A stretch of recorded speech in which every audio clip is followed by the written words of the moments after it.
كذا. بس الصناعة الحضارية هي اللي بتخلّي الشخص إنسان مُنتِج حضاريًا في وسط الناس بتوعه.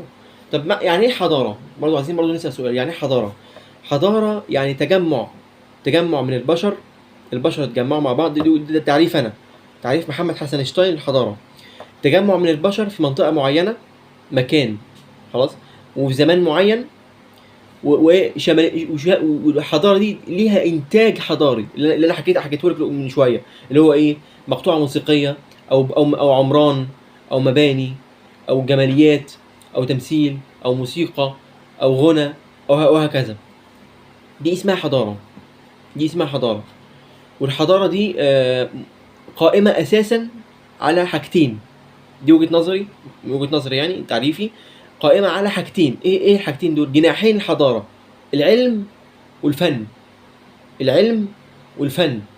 العلم والعلم أساس رقم واحد، والعمود رقم واحد في بشكل عام أعمدة بناء الحضارة. الحضارة تقام على العلم. العلم هو شيء إحنا بنستهلكه. أصل إحنا عندنا نوعين: إحنا ممكن نستهلك العلم، وممكن ننتج العلم. تمام؟ وممكن في النص كده نتعلم العلم.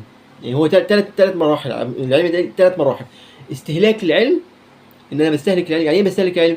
يعني انا مثلا بجيب واحد امريكي، او واحد هندي مثلا من بره، او واحد مثلا واحد اي جنسيه مثلا اقل مننا علميا مثلا، او اعلى مننا، قصدي معلش، اعلى مننا. الدوله دي احنا بناخدها كده، بناخد العمال اللي فيها يخدمونا، مثلا زي مثلا في الخليج كده ما بيحصل مثلا. تمام؟ دي حاجه، ده اسمه استهلاك العلم. يعني انت تجيب شخص من بره يخليه يفيدك بعلمه. دي اسمها استهلاك العلم. في حاجه اسمها تعلم العلم، ده المرحله الثانيه من مراحل العلم. العلم ان انا اتعلم العلم. يعني ايه اتعلم العلم؟ يعني يعني انا اجيب شخص من بره، ممكن من بره او ممكن من عندي من بلدي، يعلمني العلم ده. خلاص، ان انا العلم ده اتعلمه. رقم 3 هو ان انا انتج العلم بالابحاث العلميه والبحث العلمي. انتج العلم. تمام؟ فالجناح الاول يعني الجناح الاول او